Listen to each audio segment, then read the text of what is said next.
தான் சுத்துறோம். ஓகே சரி, who's my celebrity crush? இந்த சொன்னியே அலெக்சாண்ட்ரா அண்ட் சமந்தா. அலெக்சாண்டர் யாரு? நிறைய அலெக்சாண்டர். விஜய். கிரஷ் வந்து பொண்ணு நான் தான் எனக்கு sir. Alexandra and Samantha. Samantha வந்து அது ஒரு இங்கிலீஷ் யாரு? English heroine. அந்த அந்த அந்த மொட்டை கூட ஒரு தி ராக் கூட ஒரு படம் வந்திருக்கா. அப்புறம் சமந்தா வந்து இப்போ இருக்க சமந்தா இல்ல. எப்ப சமந்தானா அந்த 1947 அதெல்லாம் இல்ல.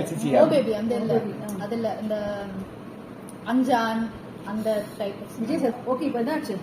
எனக்கு பாயிண்ட் ஆப்வியஸ்லி என்ன பாயிண்ட்? பேச்சு கரெக்டா சொல்லல. You won the game. Points you got, I got 4 points. So you won the game. Okay next அவ்வளவுதானா? பேக்கப்பா. Unit உங்களுக்கு ஏதாவது क्वेश्चंस இருக்கா கேளுங்க. உங்களுக்கு எங்க அம்மா கிட்ட தான் கேட்கணும் கேளுங்க. உங்களுக்கு உங்க கிட்ட தான் கேளுங்க. எதுனா இல்லையா? உங்களை பத்தி ஏதாவது தெரியும் கேளுங்க. என்ன பத்தி எனக்கு who knows you better அதெல்லாமா chana இல்ல. சரி, இந்த வீடியோ கட். ஓகே ஓகே, நானே வின்னர் சொல்லிடுறேன். உங்க ஆயில அனௌன்ஸ் பண்ணுங்க. Okay, the winner is sorry, better mistake. கையில பெருசா தான் இருக்கு. ஜெயபிரகாஷ் உண்டாகட்டும். வின்னர் சொல்லவே இல்லையே. வின்னர் என்ன செகண்ட் ஆயிட்டாங்க. ஓகே, நானும் கை தூக்கிக்கிறேன். சப்போர்ட் நானும் ஒன்னு சேம் கலர். சே. Okay, by.